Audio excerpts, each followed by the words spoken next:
Hello, hello, hello, everybody. Welcome to today's stream. I hope you're hearing me. Just gonna test it a little bit now in the beginning, so I'm sure that everybody hears me. And the music is not too loud, but the music is still audible in the background. So just say something in the chat. In the meantime, I'm just gonna lay out a little bit. So a friend from my Discord asked me if I would talk a little bit about grids and how to use them. So I'm just gonna wait a bit until he pops in and clarifies what exactly he wanted to ask. But basically, grids, sort of like the bigger brother. I don't know if I could call them bigger brother, but they're sort of like the next step after you learn perspective. So if you have grids is basically if you want to draw into something, and if you draw sort of like a grid around it, it should help you place things into perspective or place things into a room or whatever have you. So we'll talk about it a little bit. So hey Roducci, I see you in the chat now. So yeah, tell me what the thing was. If you want, actually, we can also jump into the voice chat in Discord.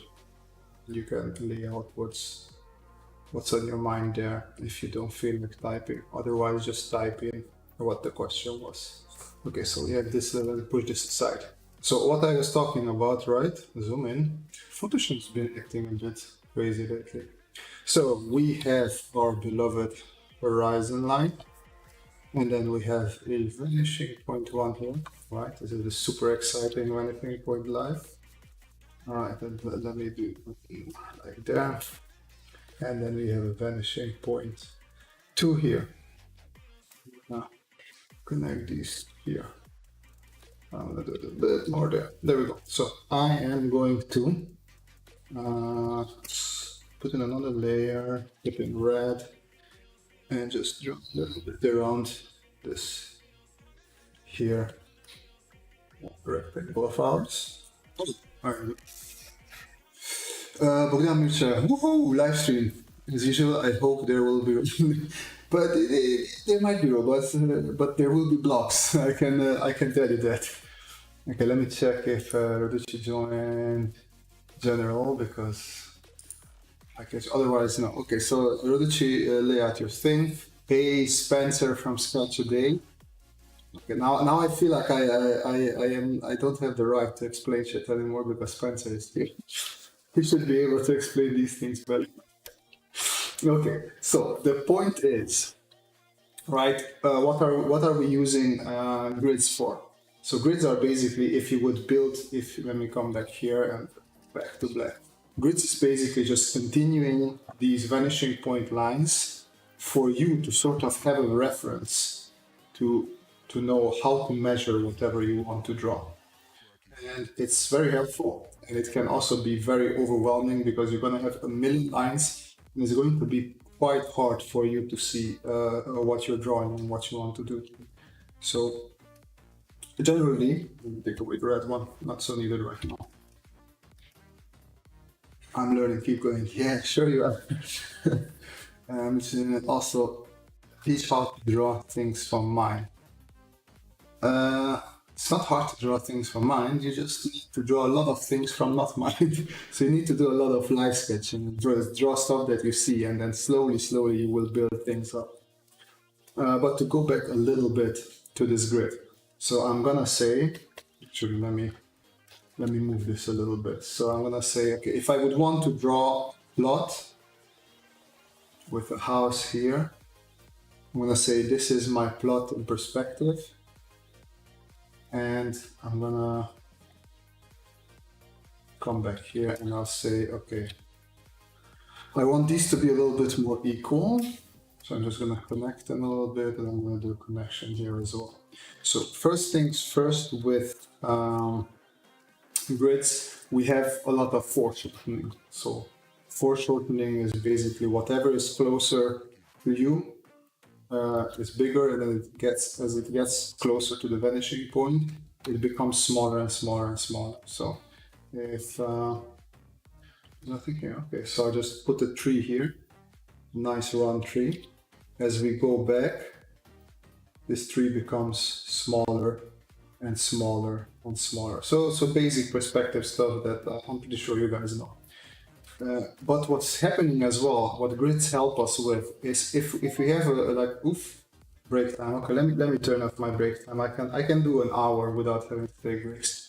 So what's happening here, if I would put a square, so I have this square, if I would overlay this onto the red thing, like we would see that the distances, if I have this is the middle, then I split this into two again. My middle, if I go with the red, if this square is this one here, so this middle would not be on the measured middle of this line, but because we're doing perspective and foreshortening, it would be somewhere here, right? So this is what we need to know about grids, what they help us with. And then from here, I can split this, but still, this is going to be a little bigger. Let me go it like this. But this is bigger, this is bigger. Once again, this is bigger, like that. And this is how we split things up. So this is why we need our grid here. And then like this, let me take this away. So now I also sort of know what to do on the other side. So I know where the middle point is, and I know where these other middle points are, because I could connect them back to this vanishing point here. And what I could do now, so what I can do now is if I want to measure further on, I'm just going to raise a wall here. Technically this shouldn't be straight, but we're going to do orthogonal, orthogonal 3D, which is a bit fake, but I'll let it fly today. Let's close this up here. This is quite strong, I'm not the biggest fan, but hey, that's why I don't enjoy having both vanishing points in your image, because it's just going to look a bit skewed. But now we have this, now we can project these lines up here as well. And it's not quite correct, you can see it here or there, so technically here we should have the same proportion as here. So this has to be bigger than this, has to be bigger than that, has to be bigger than that. So because I'm eyeballing a lot of these things, it's not super precise, I would say. But now what we have here, like I'm going to eyeball it in here as well. So this should be the middle, and then somewhere here should be the middle for that, and somewhere here should be the middle for that. Let's do the same thing. And here, because I'm using helifying. Oh wait, let me choose in the general chat. I'll join in the meanwhile. So let me lay this out first. So because this is not in the foreshortened perspective, you can actually stick to the proper measurements. And now all you have to do is just connect these to our vanishing point there. There we go. Same thing here. And same thing there. All right, and now I'm just going to erase these lines here. And what you could do again is also close it here if you want to. And if we come through there, oh, look at that. Actually, I got it on the first try. Proud of myself there. Okay. So now, basically you would draw lines through this. So I'm just trying to eyeball this a little bit. So I draw through it. That was a bit too high. This was nicer. Let's go through it again. It's too high. So I'll go a little bit lower. Okay, there we go. Would have been smart if I do this on a different layer, because now I have a whole bunch of intersecting lines here. But today I'm not all about the smartness, am I?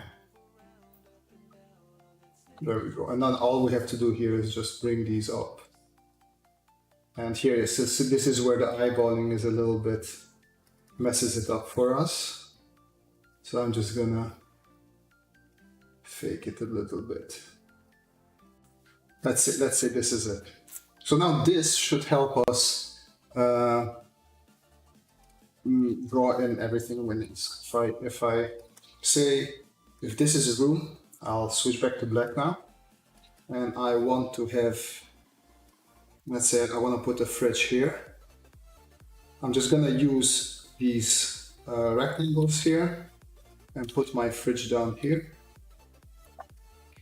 I know that I have to follow this line for the vanishing point there, or actually I could use the proper vanishing points just to make life a little bit easier. There we go. And then this is a fridge here.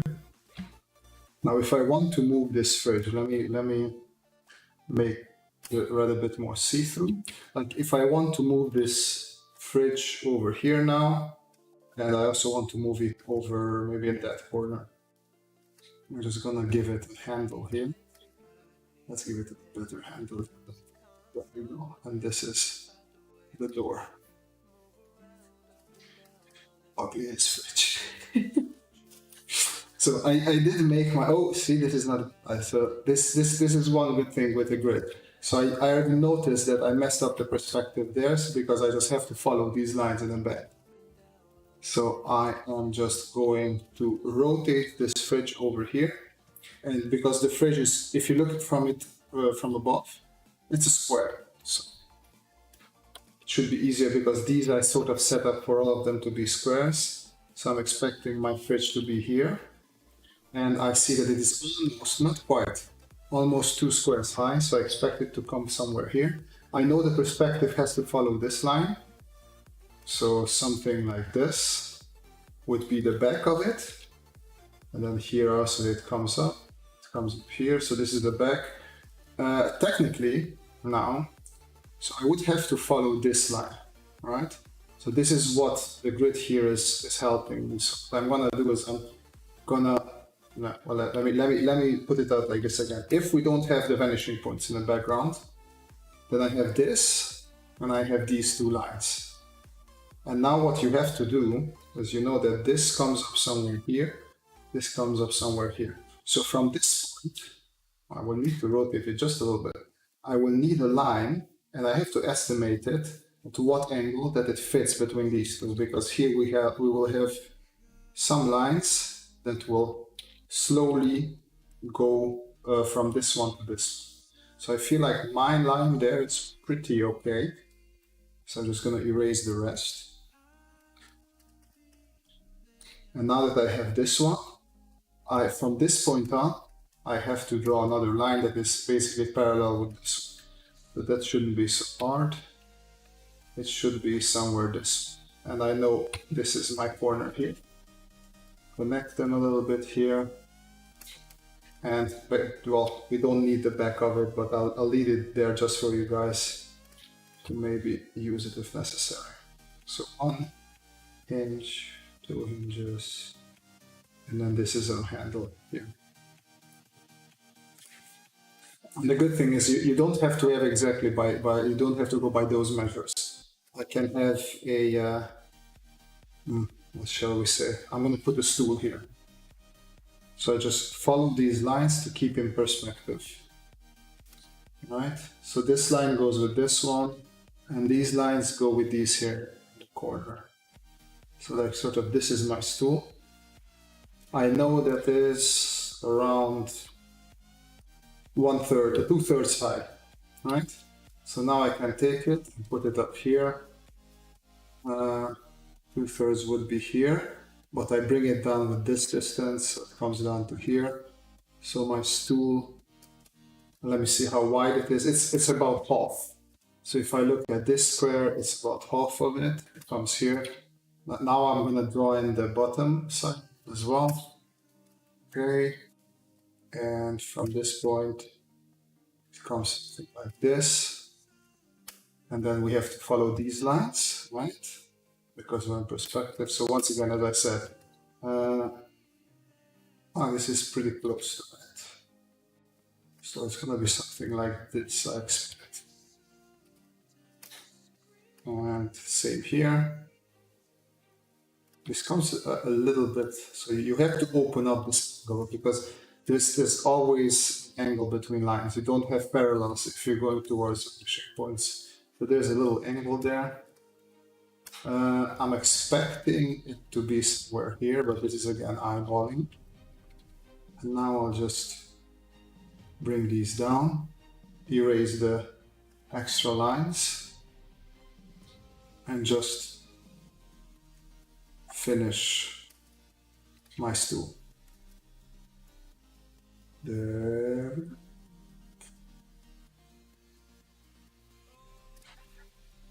So as you can see, this is closer, so it's bigger there, further back it's smaller, but it's relatively incorrect perspective. Okay, let me check out what you gave me, Raducci.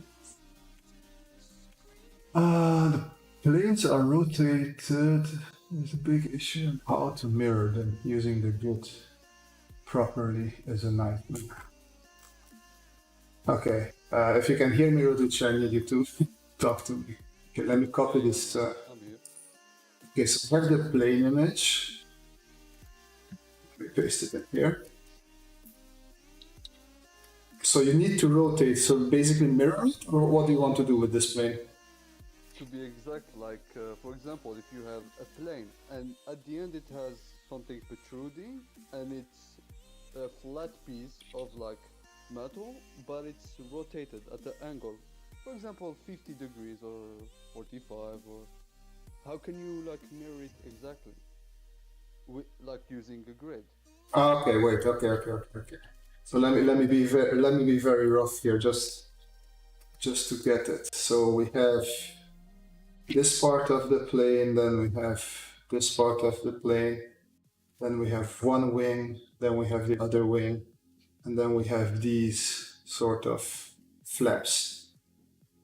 And you're talking about, because you're talking about this, like how do you mirror this 3D space, right? That's your question.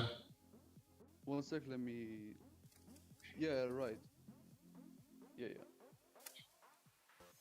I mean the wings are pretty easy, but the thing on top, like the rotated plane, that's the hard part. You mean this? Oh, yeah. Wait, the stream is a little bit behind. There's a lag in the Yeah, stream. it's really. Yeah. Yeah, So that flap. right. Okay. Let's take this plane and then let's break it down. So what I try to find is usually so this I call the center line of the plane, and then the wing would be somewhere here. Let me make this a little bit bigger. Okay, and then we have sort of this round housing, and we sort of that round housing turns into this. So the problem is that I use grids in my head a lot, and that messes things up when I try to explain. But is the music too loud? There is no music for me. Oh, there is. Okay. Then it's not a problem. Yeah. Let me do it like this. Let me just adjust this a bit. I gotta Okay. say, like in Scott Robertson's book, he did explain it well, but Yeah. he didn't show how to apply it. That's the thing. Yeah, so what he does in his book, well, actually, let me do it like that, because if you have that as a background, that's already good. So this is the center of the plane. I'm just gonna double it. But this is also good. What if you do what should we call it, 3D modeling? Like this is sort of along the ways of thinking in 3D modeling. So and then the wing would come somewhere here. Actually, you have more of an angle there. Yeah, something like this. And then because of foreshortening, this side of the wing is longer. And something like this. So now I'm trying to just figure out the bottom side of the wing. There we go, and I'm gonna say it comes, it almost comes up to the nose. So let's say it comes up until here, and I'm gonna break it in half because it's a bit too thick. So this would be one wing, and this would be the other wing. And then from here, well, you can actually, so now I'm gonna come down on the z-axis. So let me just put the axes in here, so we sort of have an understanding of those as well. So this is Z, this is Y, and this is X. So I'm coming down a little bit on the Z and I'm prolonging this because I feel that the nose comes somewhere here. Something like this. So that would be the nose, but let me not go further on with that one. Now I'm just going to look where the base is for these.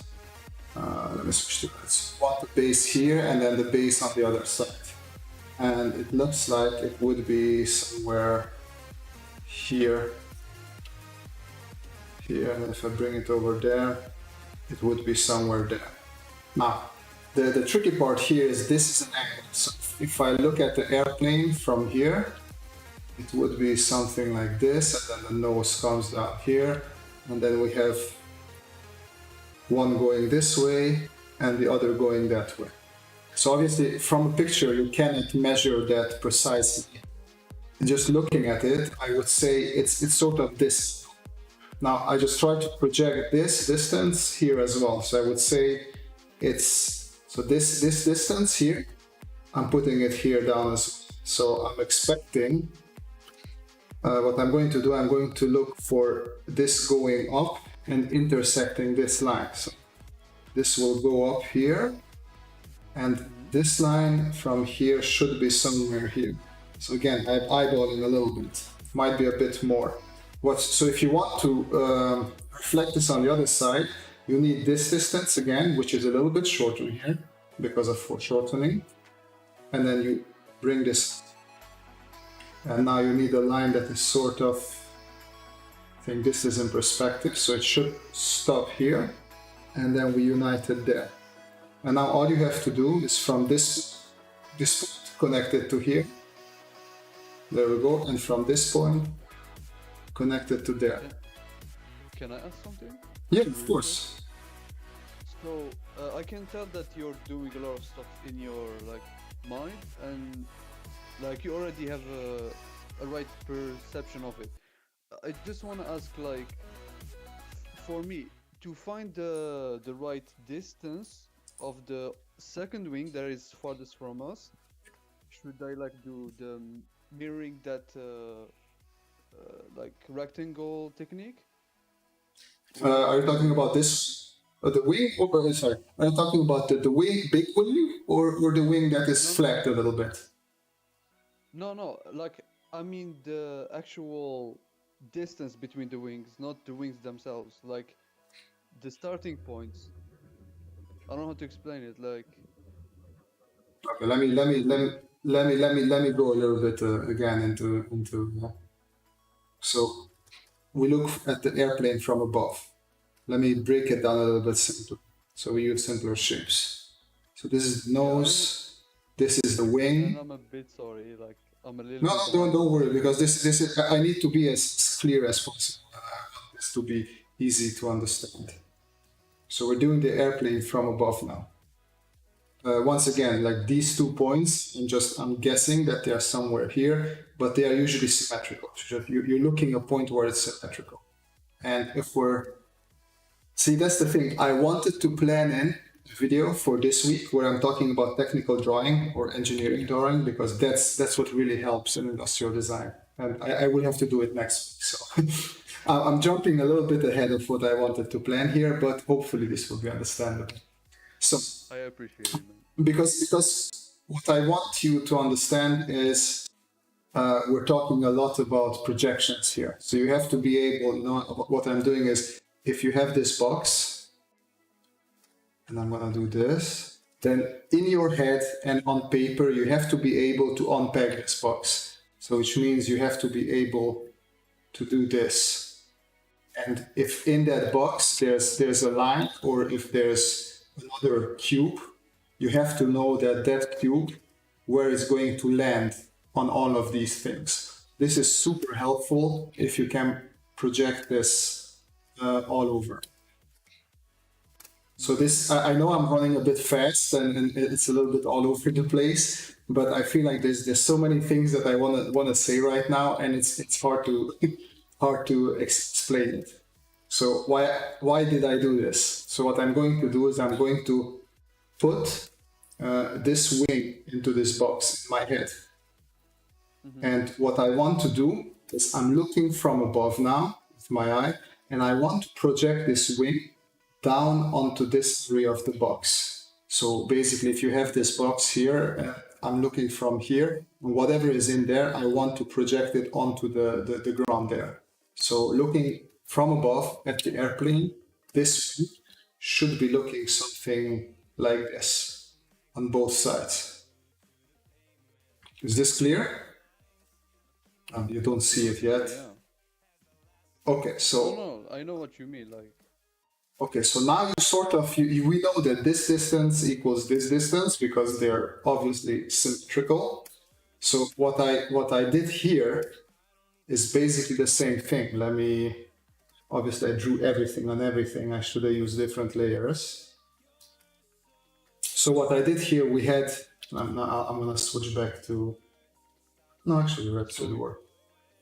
So in your mind, you had a box, and you honestly, I didn't have the full box because I just projected onto the layer of the wings. So what I had in my mind was this is surface. This is technically the surface of the wing, and I knew that there is this wing in 3D. I'm just going to draw it out in 3D. And what I did is I projected this wing down onto this surface. But whenever you're projecting something like this, you can always put it into a box because just the box is just helpful for you to measure things. For some people it works, for others it doesn't. For me it works, but in this case you don't really need it. What I needed is the surface, which is the wing, and I needed these points to project it down. So that's why I took the easiest point, which is this. And from here, I just went this distance, and I knew, okay, it's this way up. And if I have this here, it comes probably until here. There you go. So I really feel like I could have explained it so much better if I had that video, because I can push you back there. But sort of, you see how I projected it down here? I did the same thing on this side. So we know that because of, for shortening, I take sort of this distance and just cut a little bit off. So this is where you have to have a little bit of a feeling for it. Yeah, and so like if you were using a grid, you'll have points like exactly points on the. So yeah, exactly. So that is the grid part. Let me actually put it in here. So if wait. Would be smarter if I just quickly Google a grid. Great, I've worked. Oh, it's not cheating, but that's the thing. I should use grids more often, but okay, there we go. Super low resolution grid. Copy image, paste it in here. There we go. So here's my grid. I'm gonna make it bigger. I'm gonna bring it all the way down here, lower its opacity. And now obviously you have to make it fit the perspective that you have there. So I sort of set up a perspective there with my lines already. So I just want to make sure that this grid fits that perspective.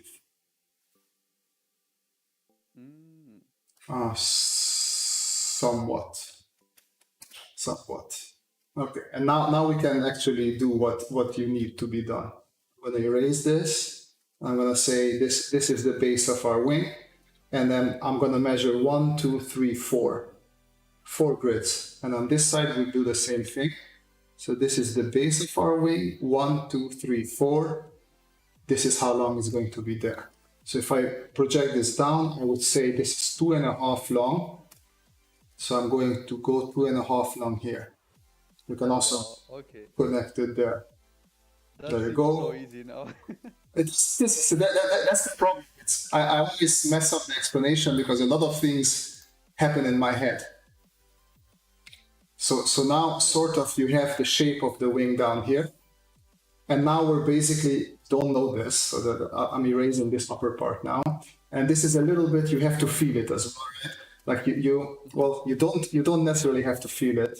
Okay, here's another, let me use the grid again then, because that's what we have here. Okay, let me set up the grid again. So this why you have, if you have a program like, actually I know Procreate, I don't know which else does these grids quite nicely. But in Procreate, you can set up these perspective grids, and also I should have used Sketchbook. See, I always use Sketchbook, and people ask me why I don't use Photoshop. And the one time I used Photoshop, I should have used Sketchbook. But yeah, okay, no problem. So we have the grid in the background as well. So I sort of look at this and make my airplane just a little bit darker. So I drew my airplane, and it looks like, if you look at it, it looks like this is, here at the airplane, the base of this is half the base of our big wing. And here it also looks a little bit like it. And the height, I would say the height is almost as long as the base of our wing. So let's say from here to here would be the same distance as here. So I'm just going to measure, count the grid boxes. This would be 1, 2, 3, 4, 5, 6, 7, 8, 9, 10, 11, 12, 13, 14. So that might be too much, because also my grid is set up a bit differently. 1, 2, 3, 4, 5, 6, 7, 8, 9, 10, 11, 12. I would say I'm going to stop at 12. Oh no, this is the wrong layer.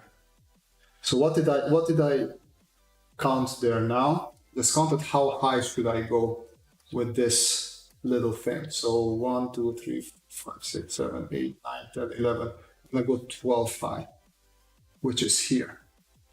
So all the way here, basically. So see, it's a bit complicated here, because here you took the wing and you projected it down here for yourself. And now what you have to do when you're drawing it, now you have to project it up in the air again. So that's what I'm doing. So I know it's 12 high here. And I know, see, this is in perspective. You also keep this in mind. Oh, if I go, it's going to be something like this image. So now from this point, I have to follow this perspective line. And it's going to go something like this.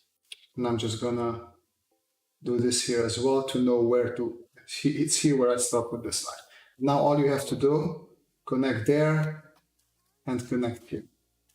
And you drew the wing on one side, and now you do that the same thing on the other side. So we know that from here I have to go up 12, so that's 1, 2, 3, 4, 5, 6, 8, 9, 10, 11, 12. And that should be here. So I go up all the way until there. Now I have to look for the correct perspective, which should be, yeah, that seems to be the correct line. So which means I just make this a little bit longer. And from here I bring it up until it intersects. So now we have this here, and now again, all you have to do, connect this to this one, and this to this one. And that's how you draw the wing. So I do hope this makes sense. Bro, yeah, absolutely. Like seeing it being used. So yeah, it's a bit harder when you just see it on paper. I understand it, but this is what you do. This is why let me also open. Let me see if I can do, because I know that Sketchbook 3-point perspective. Oh, it doesn't show the things. That's a bit sad. Let me see if I can set it up with a high horizon line. Let's bring this down. I need the black line. Oof, that is a bit too harsh. Yeah, but this is not gonna be clear. No, let's stick with Photoshop. In the meanwhile, Ravi also asked me, do you do an orthographic projection of an object in isometric view? I sort of did that, yes. But it's more, yeah, I did that. Yeah, and then you do this thing with the wing as well. So if we say that the body is 1, 2, 3, 4, 5, 6, 7, 8. So this is the width of the body of our plane. So just make sure to follow this line. We know that this is where our plane body is, right? And then you just see, okay, I'm gonna say my wing goes until, let me erase, make a little space. My wing goes until here, and this is 1, 2, 3, 4, 5, 6, 7, 8, 9, 10, 11 plus 4 is 15. So my wing is 15 long on this side. Then you do the same thing. It's 4, 5, 6, 7, 8, 9, 10, 11, 15 is there. So you can see that whenever you do eyeballing, it's not going to be perfect. But yeah, you don't have time to use this method all the time with everything, putting it into perfect squares and grids. And I'm just going to go 5 here. Yeah, go Robert, on. sorry, I think I disconnected when you asked me something. I probably just asked you if you understood it. Yeah, so I was saying like I did, and the way he did it was he took a rectangle and then he like cut a part of it and then he mirrored those things. But the way you did it is way like simpler or and more like efficient and faster, of course. Yeah, it's. I mean, this is how I work. But yeah, so was this your main question? Does this help? Absolutely, that was like what I wanted, like the mirrored, uh, rotated planes. Yeah. So the whole point of having these grids is for you to be able to count and for you to be able to make it as accurate as possible. Mm-hmm. And then when you do these countings, then it just becomes better. So whenever I draw from head, and if let's say I have sort of an old school plane that goes a little bit like this, and then I know this is one wing, then in my head, I just try to say, okay, so this is the thing on the other side. This distance is probably a little bit shorter, so I eyeball it a bit shorter, probably somewhere there. And then it ends there. So this is the other side of the wing. And then if I have something that I would say, if I use you could actually go on the inside now. So the airplane has something like this. Then I can say, okay, so it would probably, if I project it down, it would be somewhere there. And then I take this distance, right? Oh, wait. I take this distance, take it over here, make it a little bit shorter. In perspective, I draw this line to know how high to go. I just go up there. I know to connect it there. I know to connect it there. And then this is how you mirror something relatively. Again, this is eyeballing, and it's not going to be 100%, not even probably 80% correct, but you can sort of fool the human eye to think that that's somewhat correct. Right. I Okay, wish I let knew me. this before, bro. Sorry. I wish I knew this before. Oh, you know it now. Let me jump into the comments a little bit. I am new. Anybody can explain me, is brush also deformed in perspective, depends on grid? What do you mean by that, Kate? A brush deforms, if you have a round thing, that will deform if you put it in perspective, sure. It will always deform a little bit. I hope that was your question. Is this like what you use to make those aircraft models for Google Earth? Not sure. I never made aircraft models for Google Earth. How to use grid to make 2D things like a map? Oh, that's also just measurements. So because 2D things like at the map, you look from above, not in 2D. So good thing is you always know that this is half, and then you can halve the halves again, and then you can halve those again. And then the whole point of grids is if you want to put something down, just like on chess, right? Even in chess, you have the 1, 2, 3, 4 until 8, and then you have A, B, C, D.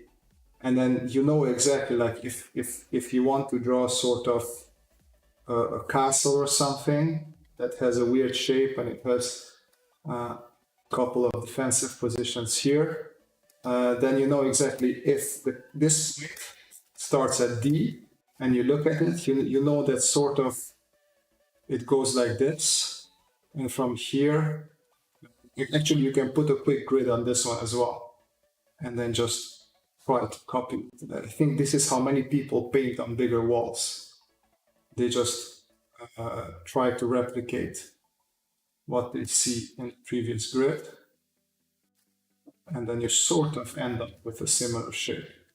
So I hope this answers your math question. So grids help with copying, they help with measuring, with all these things. Bogdan Mircha, yes, and you're right. I am making use of the line weight.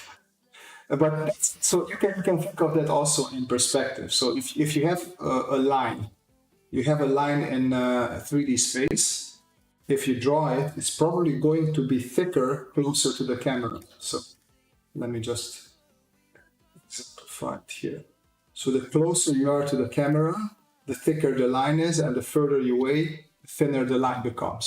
So that if you want to talk about brush thickness, that is something that it's worth thinking about.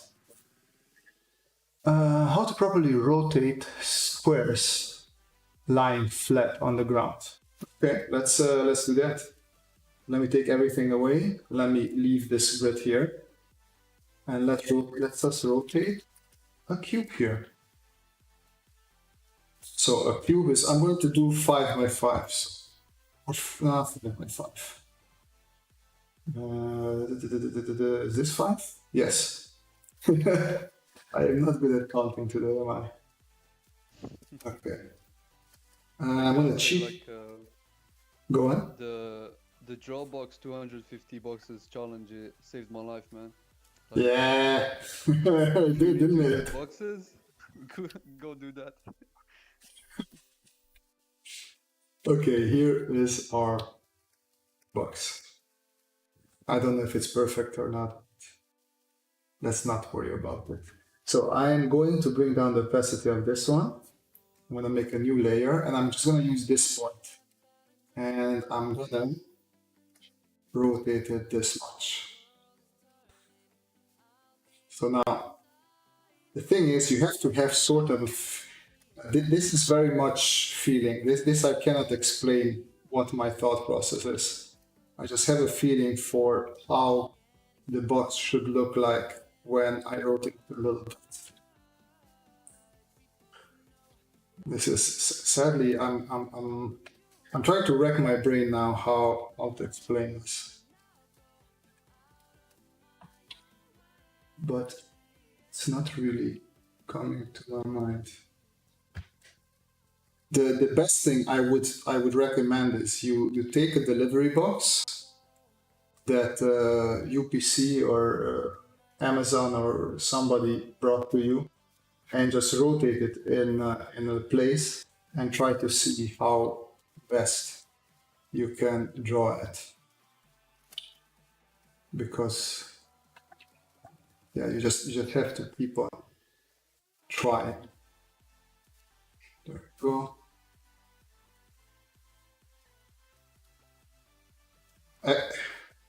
That's interesting. That's also a sad thing, at least for me. about teaching these things, because a lot of this I just learned by myself without really having learned the proper terms or the proper why things do things. So for many things, I just have a feeling that this is how it should be.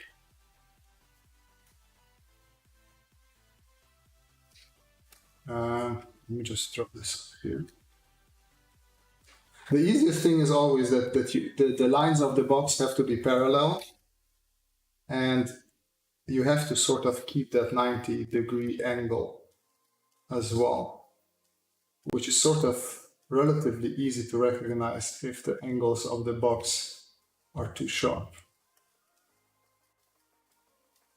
Okay, so we rotated it quite a bit, I would say. Let me bring all these up a little bit. Maybe a good thing that you could think about is, where do I have my line? I want, yeah. It's not good. I want that. Yes, I want the path. Okay, so what you can think about also when you're rotating something like this, it rotates around a circle. So it's worth thinking about.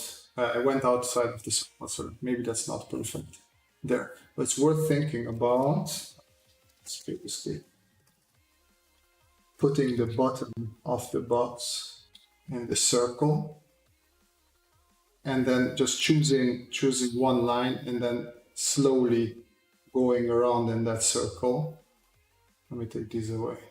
Think of it as if you have just one face, and if you rotate that face in the circle. Oh, that's not good. There we go.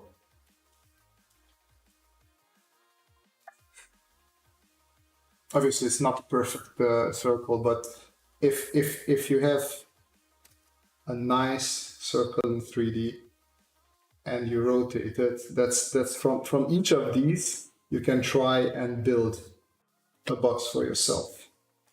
You can take it like that. Are there other grid and perspective shortcut techniques you use? I guess so.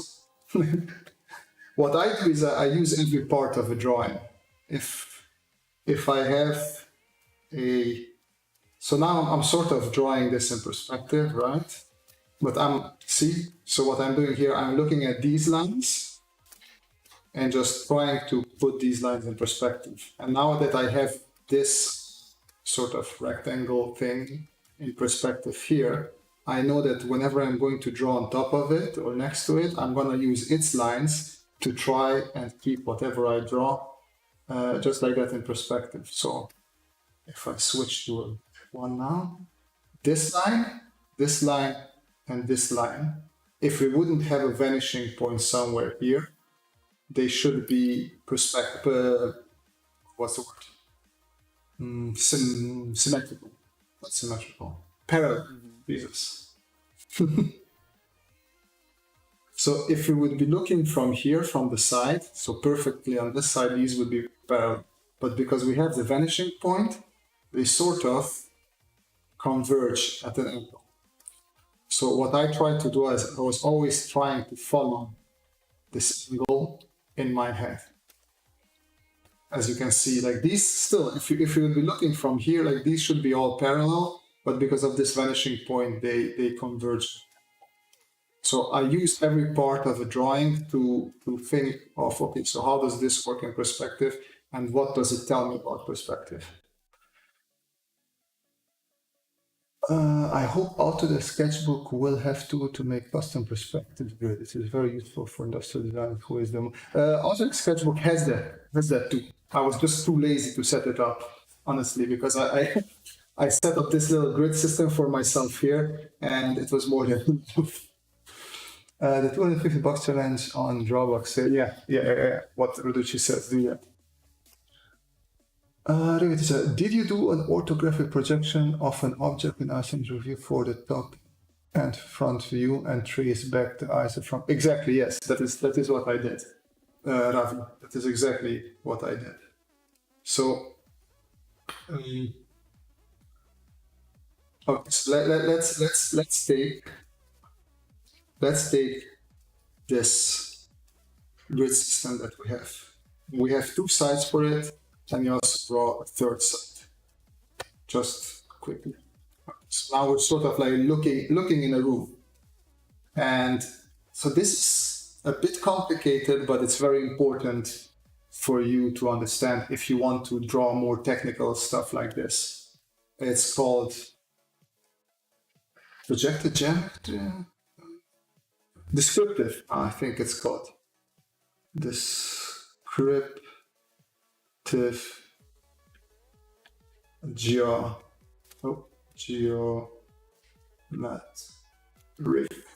And this is what I use in my head.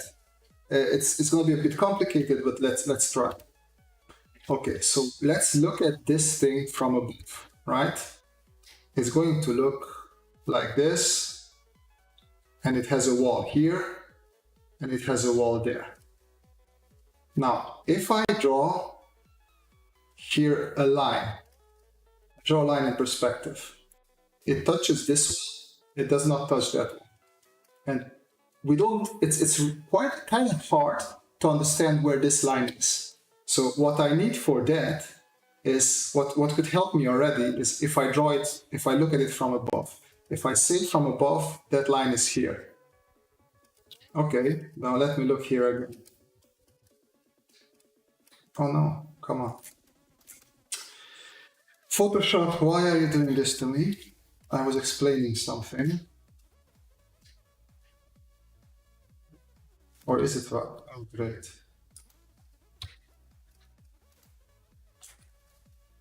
Okay, it's working here. See, great, photo crash. Why? Why? I was on a roll. I was on a roll.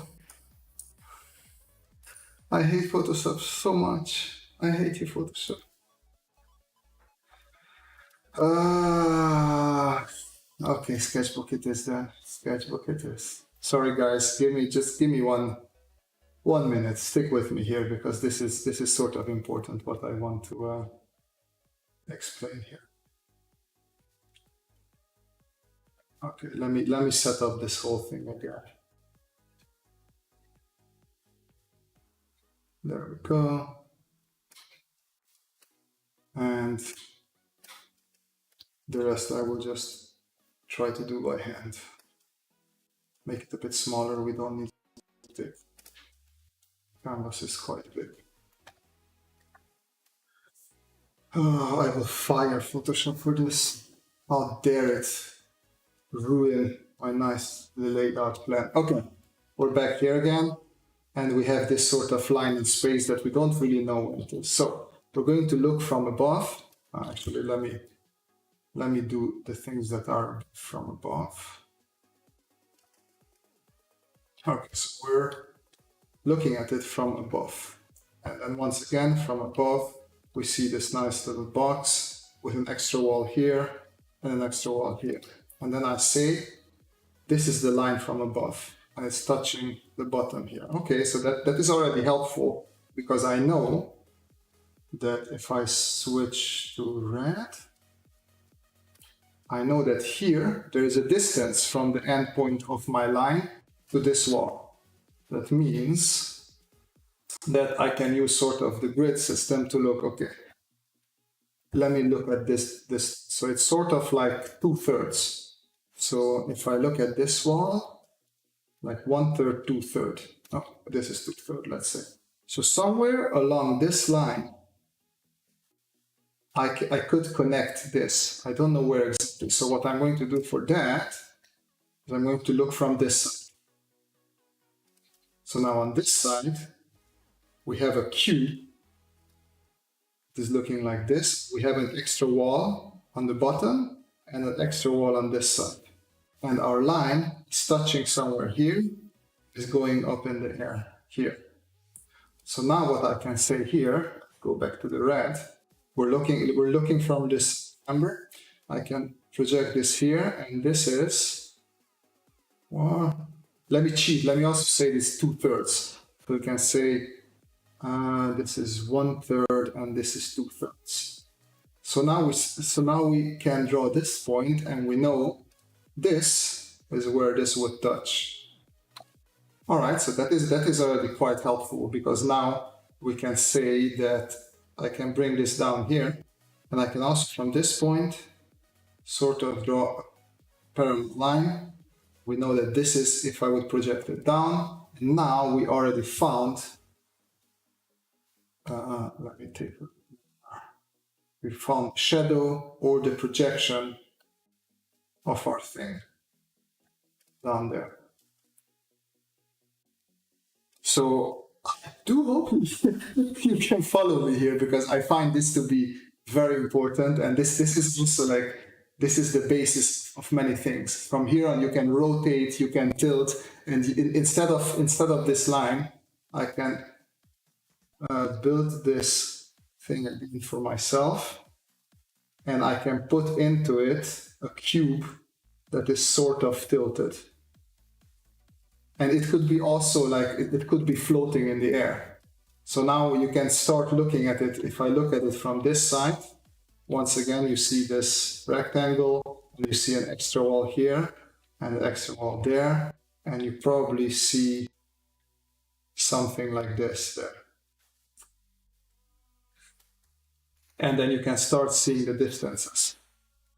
And then from here, we know that this side is not visible if we look from here, because it's rotated a little bit like that. So if I look at it from above, it should give me, wait a minute, it should give me something like this. Yes, actually, yes. Oof. Do it nice, do it nice. Yeah, something like that. So I hope I didn't lose everybody with this one. But yeah, so really look into like, so first do it with dots. But actually, I don't know why I didn't just start it with a dot. See, I'm horrible, guys. I'm a horrible teacher. Go watch Spencer at sketchaday.com, because like, I'm just ashamed of myself. I don't know why I start with a line when, first of all, you could just start with a dot. It's much easier to start with a dot, because then, stop rotating. Then you can say, okay, when I look at it from this position, and this position, I'm going to call this A, B, and C. So if we look at it from above, A, I can say that my dot is here, right? If then what you can do is just take the red again and identify the distances. Let's say this is 1/5 here. So I'm going to say 1, 2, 1, 2, 1, 1, 1, 1, 2, 3, 4, 5. Oh, that's not good.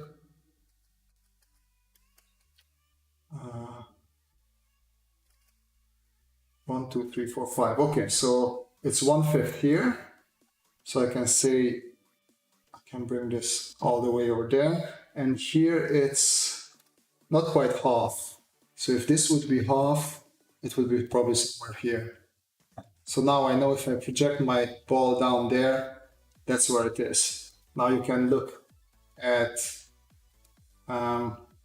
C. Let's take a look at C. And there we already know, wait a second. So we have, this is the extra wall and this is the extra wall. And we already know that on C, it's a little bit further than off. So it's somewhere here. And I'm just going to place it now randomly here. And from here, we can also see, okay, back to red. It's, well, this is half and this is half. So at this point, it's a little bit, if this is half, it's on this line. And if this is half, then it's on this line where they connect. Well, it's a bit messed up there now, but that's where it goes. Wait. Let me bring that half. Okay. This is half. This is where it is. Still not fantastic, but yeah, that's my eyeball. Yeah, top, side, front, exactly. I don't know why I make things more complicated, guys. I'm very sorry. I will stop making things complicated here. Yeah, you're right. Top. Uh, let's be this. This is side, and this is front. So once again, top, front, and side. Just be. There we go. If you look from the B side, then we have the wall here and the wall there. And now you can already draw the ball with much more precision because we know that it's off and a little bit higher here. It should be somewhere here. And if we look from above, then it was somewhere on the 1/5 line, somewhere here.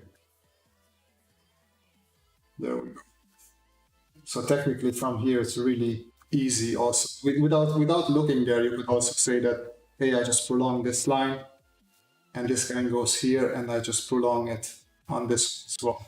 And then that's where you have your projection. So this is where you start with the dot, but I started with this weird line here. But basically it's the same way of thinking. And then from here, yeah, you can just say, go back to this and say, flat. You have sort of a surface here. And yeah, see, now I use boxes because I like, it's easier for me to measure with boxes. But you can say, if I want to have a sort of fighting robot, this is the half of it. This is one leg, this is the other leg. So these are the things that are happening in my head. It's just a little bit automatic. But you need to think about these in the beginning until it becomes sort of automatic for you as well. And now I do not have a grid here, so I'm just going to look at everything that I have here. So I want sort of a big block for shoulder on this side. So I'm going to project that block on the other side as well. Something like this goes down there. I want sort of a head in the middle. Like this is going to be a very childish toy soldier thing. But, and arm comes forward. This is the body, body, body. It is a robot that is wearing diapers, okay guys?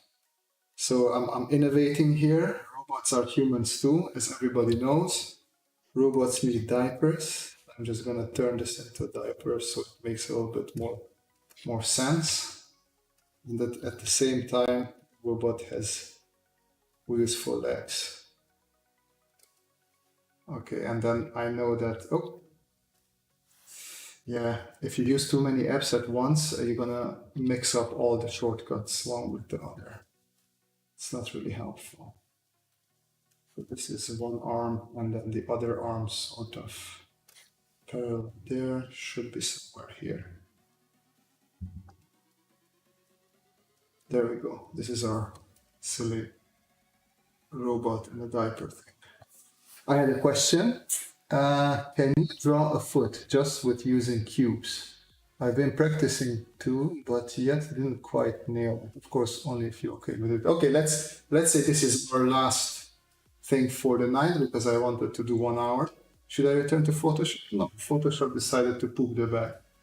Well, there it goes. Goodbye, Photoshop. All right, let's have a new layer. Let's actually get a picture of a foot. Should I not?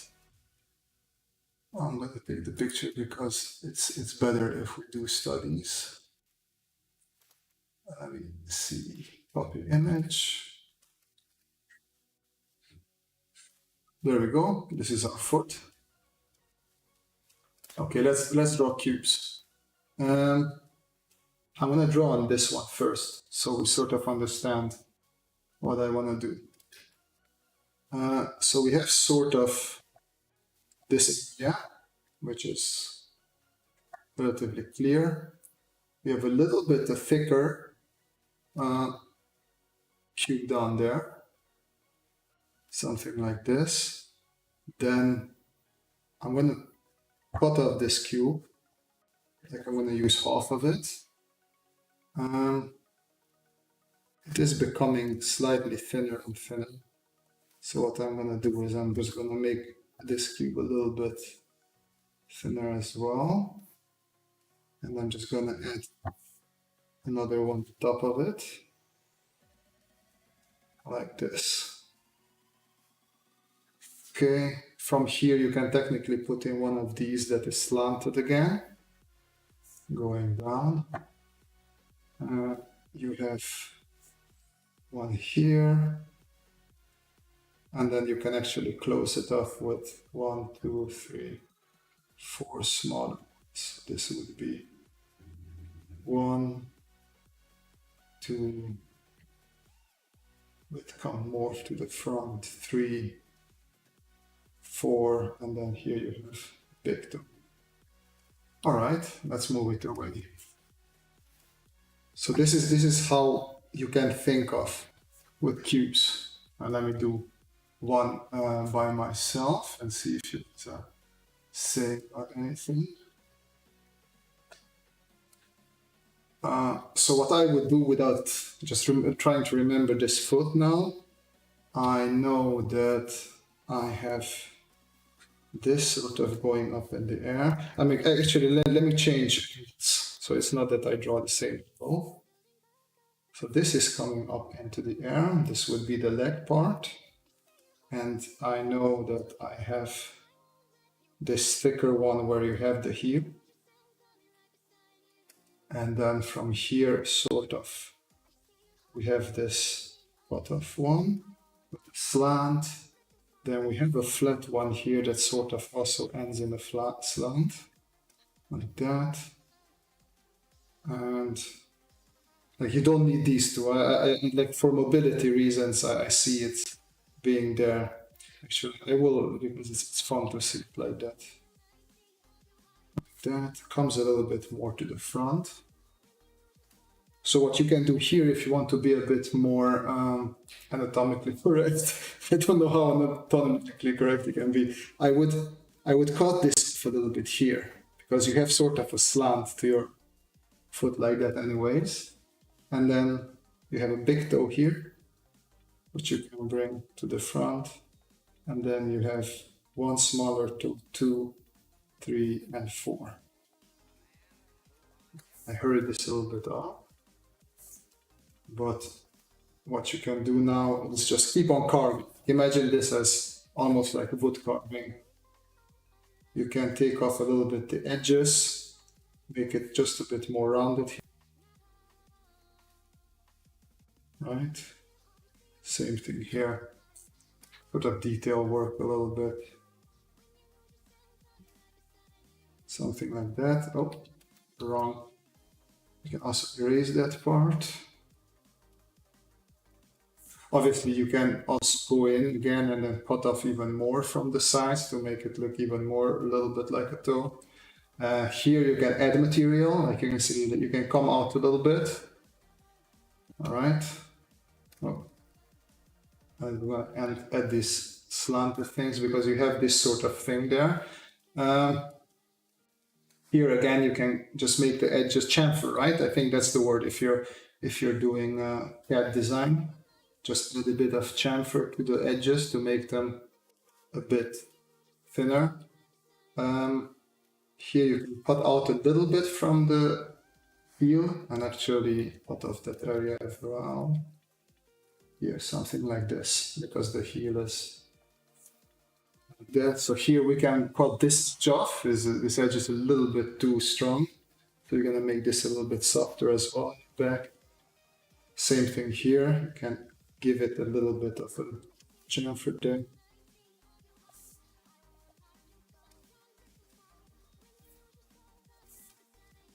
And then same thing, chamfer here. Okay, and you can actually add, because we have this bone sticking out here. You can add this. And then after you added it, you can start carving away from it. And now since you have this, you can bring down the opacity, make a new layer. You can just say, okay, so here is my big toe with the little nail on it, another toe. Actually, these toes are a little bit bent like that. Then the final small toe. And then you have a little bit of a bump there, up into the leg. Then you have this one, goes up there. And then you have your, oh, sorry about that. There we go, comes up here. And obviously this is more like that. And then here, you just signify a little bit with something like that. Then you sort of have foot, and here you have some veiny things, and then there you have your bone. And then we can take that one away. Not the most fantastic foot, but yeah, there it is. And with that, I think we can end this. I know I rambled a lot in this video. I found it hard to explain everything as exactly as I wanted. But yeah, so what I want you to take away from this video is really this thing of I wrote it in Photoshop, but of descriptive geometry, that's why I like thinking in boxes, because I always project things to the sides that from there on I know the distances. I can rotate things and I know where to put them in 3D. Any quick tips to draw fast? Yes, draw on paper with a fine liner. That's what helped me, because you don't have here. Let me show you. If I draw here, I have Command Undo. You don't have Command Undo on paper, and if you make a mistake, there's no fixing. So next time when you draw on the same place, you will think a little bit ahead and try not to make that mistake. Miss Girl, this looks great. Hello from the Netherlands. Netherlands? Ik woon in de Nederlanden, maar ik ken Netherlands niet. Please do a video on engineering tech. Yeah, exactly. So engineering technical drawing is what I wanted to do today, but I've been a bit busy during the weekend, and today I was tired and I didn't want to put in the energy to do a full video, because I need to do a little bit of research. I need to catch up on older things for you guys. But yeah, I definitely, that's probably the next video that's going to come. So going into engineering drawing, and these, probably I'm going to explain this, hopefully, a bit better, a bit more understandable. But yeah, once again, thank you everybody for joining this little stream of ours. It's a bit over an hour, but it was fun for me. I do hope you learned a lot. Hit that like button, you know the story. Hit the dislike button if you didn't like it, and tell me in the comments what you didn't like about this thing. And yeah, see you guys next time. All right, have a nice evening, everybody. Bye-bye. Yeah, have a good one. Ah.